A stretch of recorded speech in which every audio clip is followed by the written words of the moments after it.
My father was so shrouded in mystery that it took until I was an adult to actually know what he did for a job. Because every time I'd ask, he would say, "If I told you, I'd have to kill you." You know, which as a teenage kid was both funny and cool. But perhaps quite alarmingly, it took my brain until adulthood to realize that I could find out by simply asking my mum. Anyways, it was around the time of early adulthood that I'd played Fallout New Vegas for the first and only time of my life until now. And I remember doing a little tutorial where Sunny Smiles teaches you how to use a gun, and pointing the reticle directly at her head, I accidentally left-clicked, popping her head kind of like the Panadol I had to pop at the end of this challenge. But at the time, I was in awe that this game would allow you to do anything like that. And it was the memory of my dad and that memory of Sunny Smiles that made me come up with this challenge whereby if I interact with anyone, I'd have to kill them. Call it a consequence of a bullet between the eyes.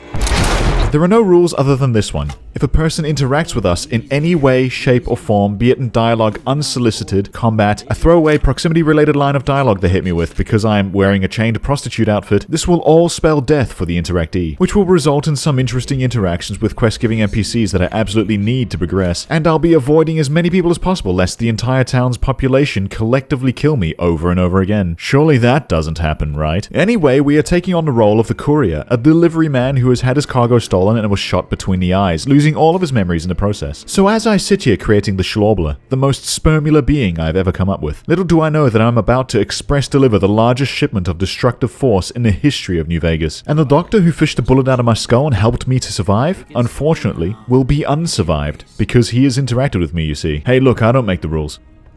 Actually, I do make the rules.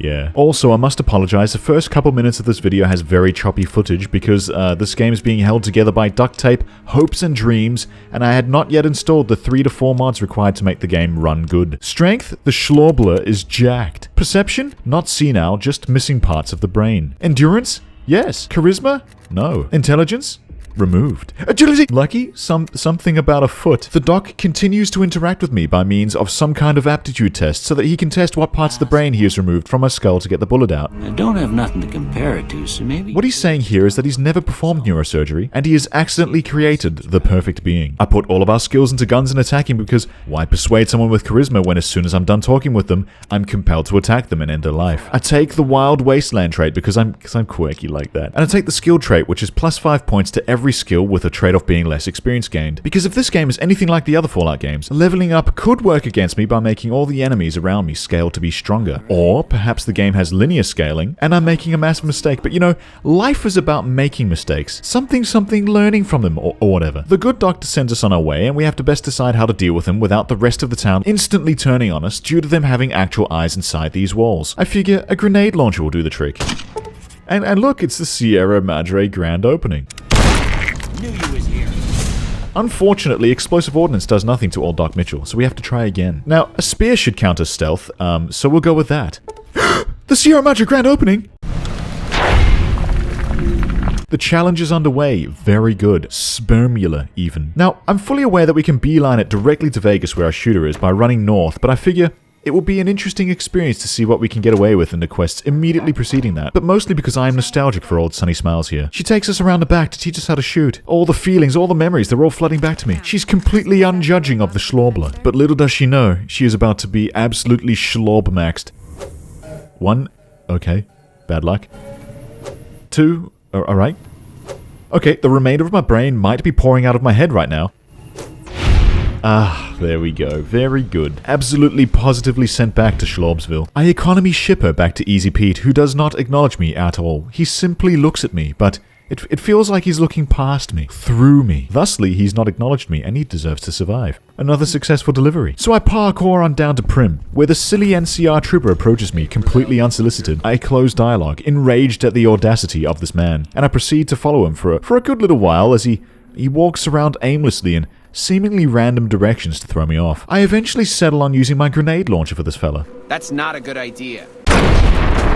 So sad, completely preventable, if you think about it. I use a stupid amount of grenades clearing out the escaped convicts in the town of Primm, and I've gone from looking like this to looking like this. What a glow up!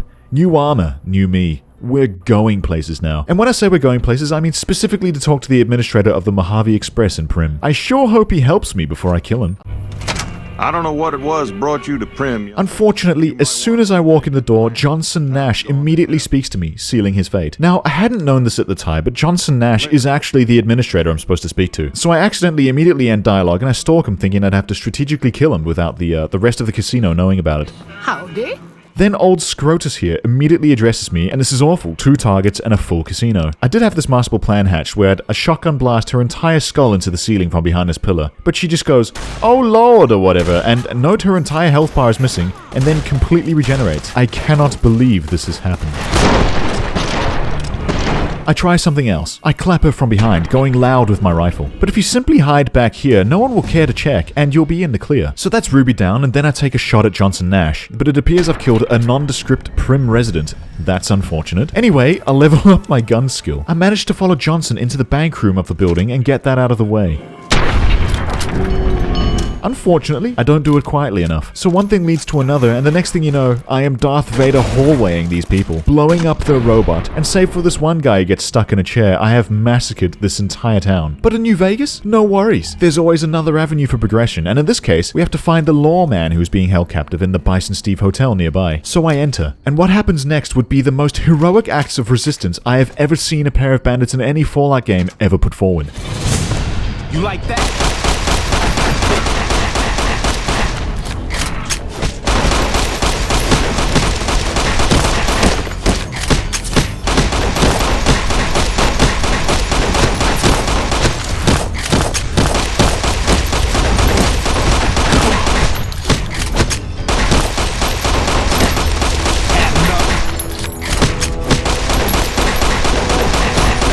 Is this it? Is this the end?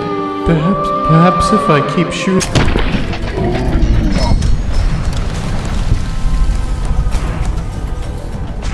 Had enough?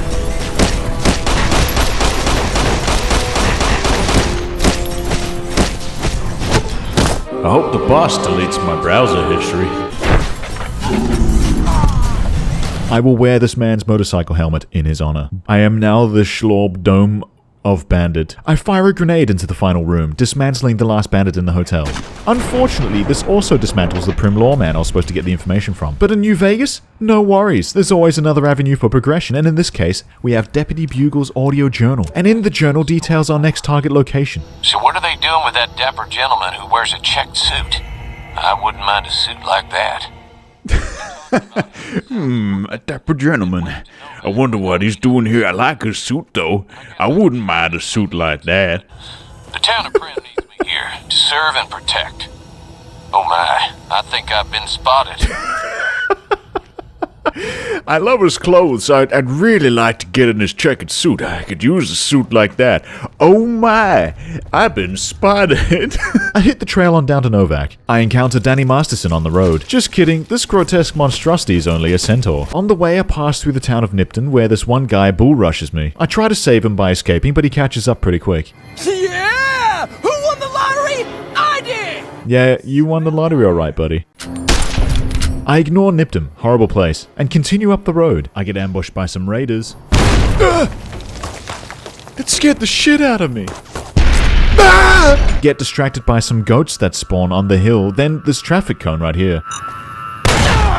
And blasted by a landmine. I encounter some wandering traders, which is quite lucky for me because I was starting to get over-encumbered while looting bodies, and in desperate need of offloading gear and purchasing stim packs. However, this is unlucky for them because once I've traded with them, the voices will tell me to kill them. I dispatch the merchants by turning them into blood mist, and this whole ordeal has put me in a very bad spot because I used the stim packs I purchased to survive and now have less health than when I got here. I put all my points into explosives. All mushroom clouds have a silver lining. I encounter an NCR ranger station. I'm not finding stim packs, but I do find these 6 sunglasses, and now I may continue my challenge, stylish and desired by all. I travel into the ranger station interior, hoping, nay, praying for stimpaks. All I have to do is loot this place without this one man saying a single solitary word to me. I found some first aid boxes, but old mate keeps trying to trap me in. I crouch over the tables, and because this is a Bethesda game, crouching renders me completely invisible, and this NPC contemplates the mysteries of the final location they saw me in. He walks into the solid object for a while, a student of solid physical matter, a titan of academia, and I give him the slip. He looks directly at me, says nothing, and I'm completely hidden. The Enigma, the ghost of the Mojave, a human embodiment of a bag of milk. Precious supplies all stolen under this man's watchful eye. Mission accomplished. I consume heaps of medicinal items and down an entire bottle of scotch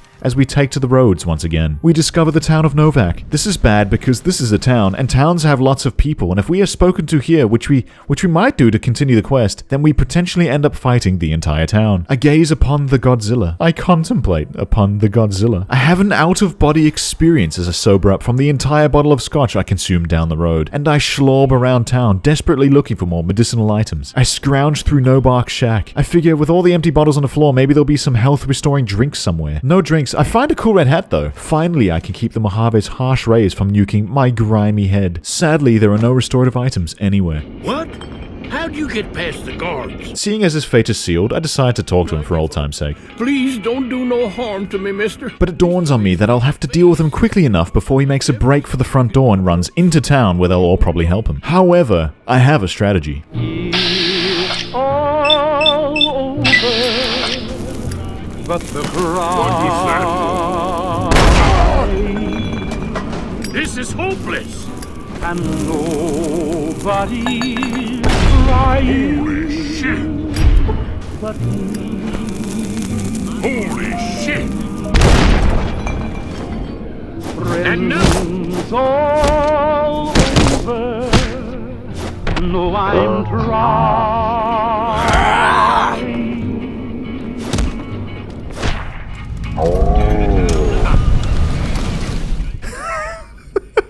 Holy shit! I survived, but I've suffered massive bodily harm. I contemplate the Godzilla one more time. The game tells me to go into Manny Vargas's room. His presence jump scares me.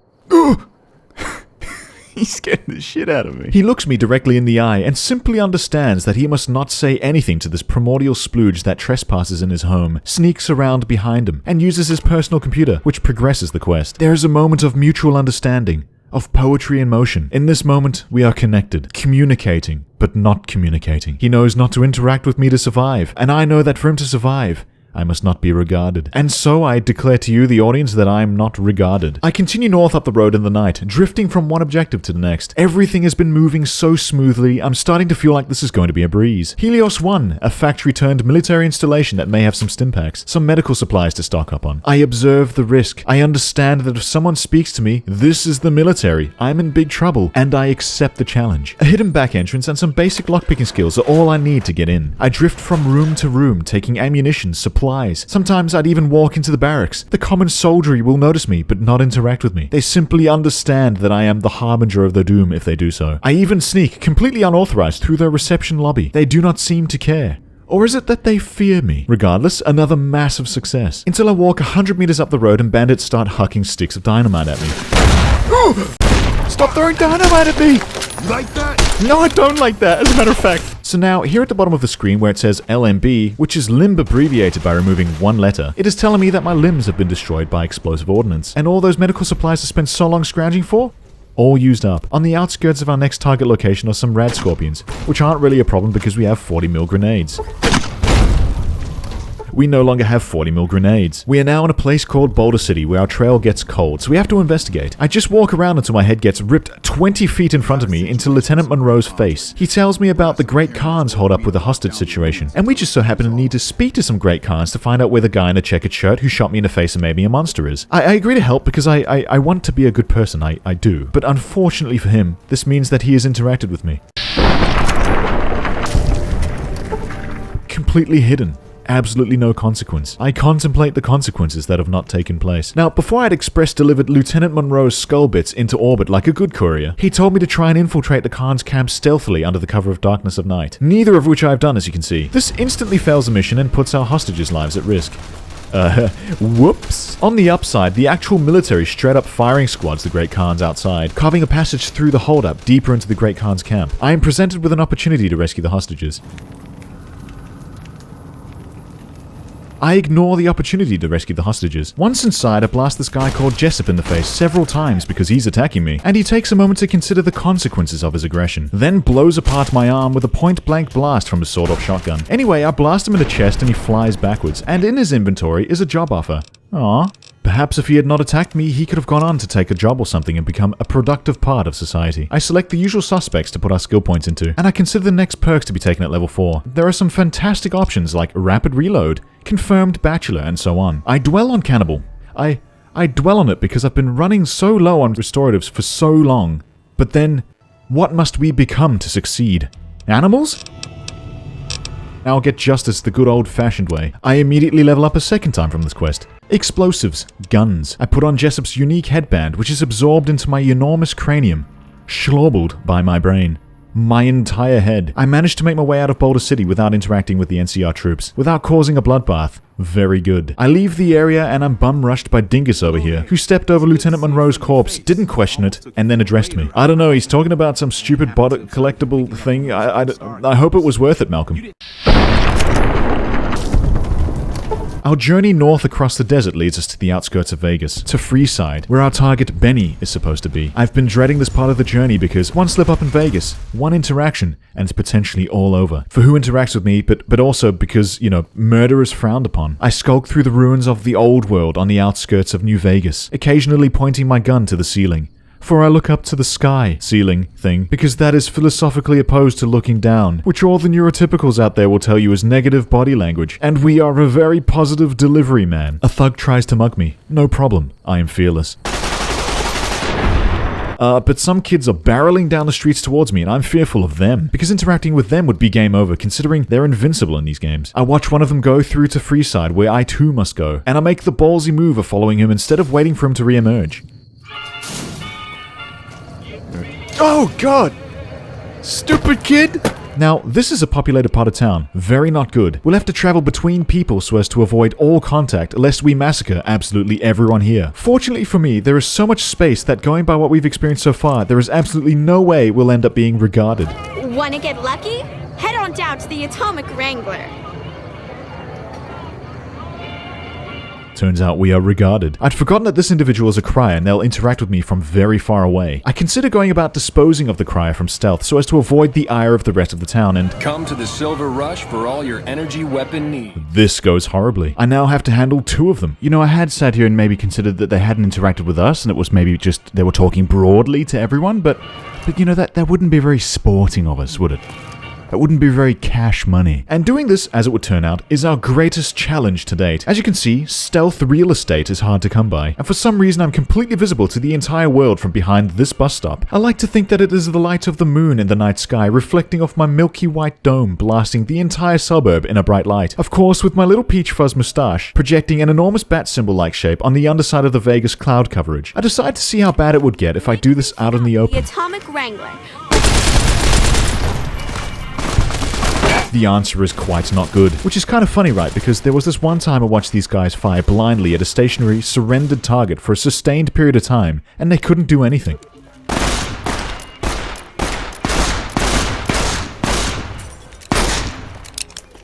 Had enough?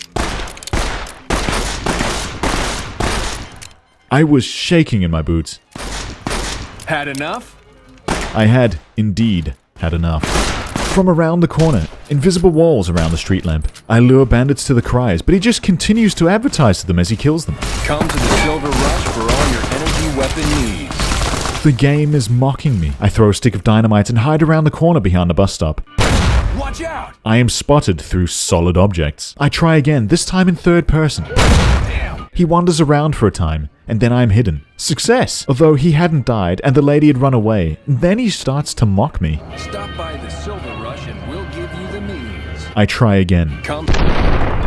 He tells me to come as he is blown apart and the camera clips through the wall. Unfortunately, this one blip behind this entire building slowly approaching spots me somehow.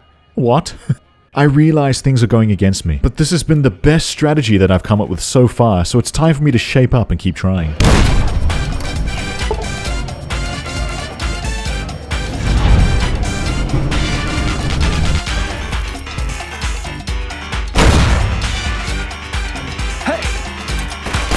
Bruh. Lasers, plasma, pistols... He's still talking? I'm gonna have nightmares about this guy for the rest of my life. I'm gonna need therapy. Who saw me? There's no one here.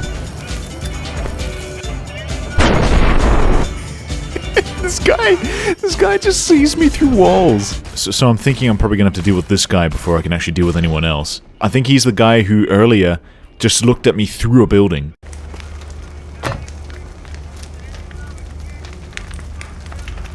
I'm sorry, is he omnipotent or something? Does he exist on a higher plane? You know, surely he doesn't think this is suspicious.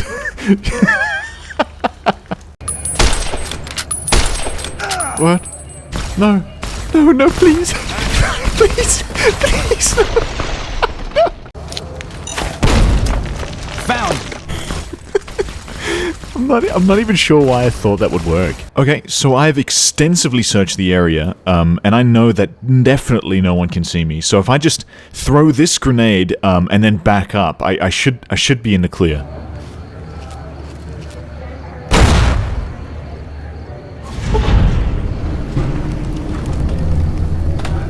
Had enough.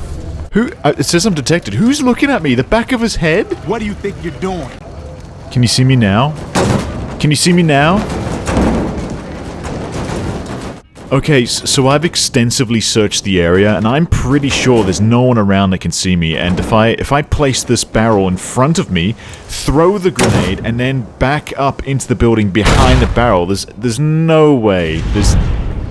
There's no way. And that, my friends, is when your buddy best guess snapped. I decided that I no longer cared. I was fully prepared to wear the consequences of all my actions. Everyone who attacked me, I decided had interacted with me, and it was this interaction that had doomed them all. I even entered the King's HQ. As far as I was concerned, they already hated me and I needed to vent. It was my not very nice man arc. I was John Wick. If John Wick's head was like a globe, and if John Wick were terrible, and if John Wick hated dogs. But it all went well in the long run. I looted this golf club, and as I was leaving, I noticed this one guy standing here facing a wall. Hey, look, we all deal with trauma in our own unique ways, you know what I mean? Morning. Having cleared the entire suburb, I equip my newfound loot and continue on deeper into Vegas. You look new to Freeside, so here's a little advice. He has sealed his fate. Come on. Fortunately, the robots guarding the Vegas entrance don't seem to care about Old Ben, so I'll take it. Now, to get through the gate in Vegas proper, you need a passport or 2,000 caps. I'm 99% sure I won't be doing any quests for any passports, because anyone who hands me a quest will end up painted on the surfaces behind them. So, I travel to Goodsprings where I know there's a vendor where I can sell things to get 2,000 caps. Unfortunately, he doesn't have enough to make it 2,000 caps, but as is tradition, I complete the transaction as required. I drink from this toilet to top up my HP because I am out of Stimpaks again. The next vendor I know of is in Novak, inside Godzilla's ass, famously guarded by either Boone or Manny Vargas. I sell just enough to get me over 2,000 caps, and I complete the transaction by schlorbing his head all over the place. He should have just not interacted with me, what's his issue? Now, small problem, you can't just run past the robo-guards into Vegas because the door is locked, and you have to actually interact with them to pay them to 2,000 caps to unlock it. This is a problem, because when I send them this small grenade, it has no delivery address on it, so they return it to sender in spectacular fashion. I am a bad courier. I simply hide around this corner and blast them with all my grenades. Go full auto, suffer grievous bodily wounds, get airstriked, and win anyway. Now, it was only upon looting these bots that I realized I didn't need to get the 2,000 caps to pay them at all. They all have the Vegas key on the person, and I'd received terrible information from the internet, even though I was assured the internet only had true information on it. Next up is the middle of town. As you can see, it's very busy, and all we have to do is avoid contact with any NPC we come across. Howdy, partner! Okay, this is terrible. But perhaps not the worst thing in the world. I know for a fact I'm not going to be able to do this from stealth because the entire game's roster is in my immediate vicinity. So I do as I have done before and hope to the good Lord Todd that he shall deliver me unto victory.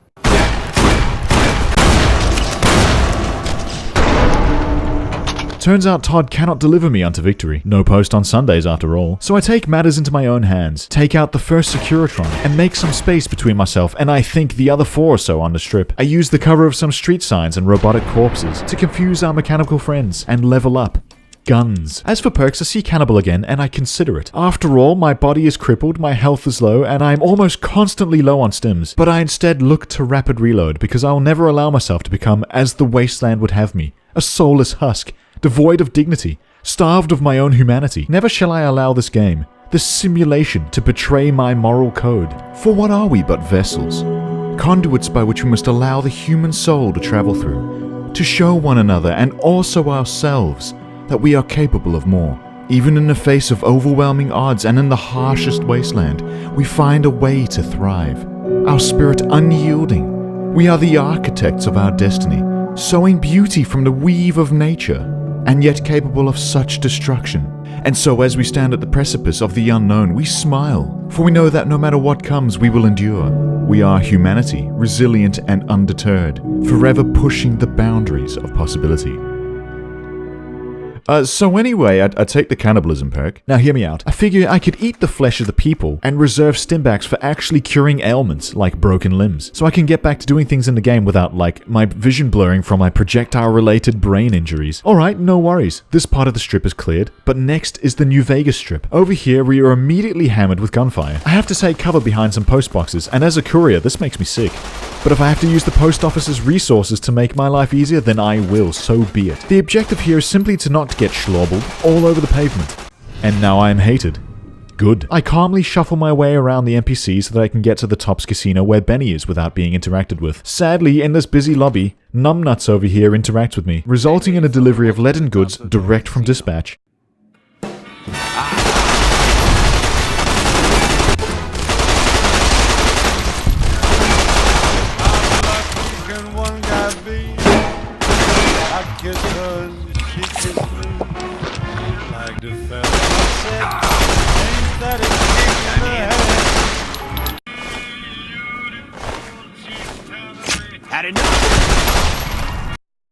I look upon the damage. I have dispensed a massive amount of schlorbler, the likes of which the city has never seen before. I then go about restoring my health in the lobby before venturing deeper. I am such a happy, resourceful guy. The juxtaposition of the fleshy squelching against the spicy casino themes really amalgamates into D's nuts. And perhaps most amusing to me is how there are heaps of people here gambling, just in the distance, watching me eat corpses. But you know, it is what it is. A man's gotta hunt for dinner, you know what I mean? And I find him. Benny. That's a nice checkered suit. I wouldn't mind a suit like that. This is it. This is the guy. I'm going to talk to him and he shall regard me, for I have deleted his entire posse of gangsters, and I'm going to give him a piece of my mind, specifically the piece of my mind that he shot out of my head that one time, and return it to sender. Well, I guess it's my brain, so I'll reverse return it to sender. Hey! But he doesn't even talk to me. He was just hard of hearing and didn't notice the 200 or so rounds that I had to fire to execute everyone he knows and loves. How anticlimactic. For old time's sake, I'll double check some details to make sure I have the right guy by playing the audio from that Primmn't deputy I accidentally obliterated with a grenade launcher.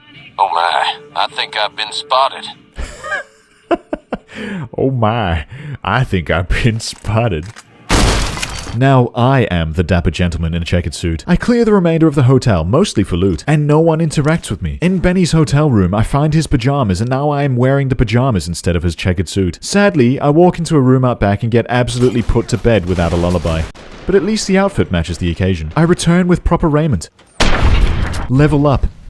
Guns. I restore my health by drinking from this toilet, which is a safe source of water, no radiation. I explore the hotel and meet up with Yes Man. He tells us that it is Benny's plan to infiltrate the Lucky 38, home to a mysterious figure called Mr. House, who runs the city and all the Securitrons, and then uploads some megavirus Y2K something something to usurp him and take control of the city himself. This is handy for us because now I am Benny, and I'm going to have the city for myself. Sadly, because Yes Man spoke to me, I must now kill him. Perhaps he shouldn't have spoken to me, like, what's the big idea? A huge thank you to the patrons. Without you, I too would have been schlorbled a long time ago, and it was with your continued support that I'm able to go full send as a courier, so for that I thank you. For the rest of you, please like, subscribe, and share with some friends, and most importantly, be safe out there. The second episode of this will be uploaded in the next week or so, and I'll continue the challenge. But until then, I love you. Oh!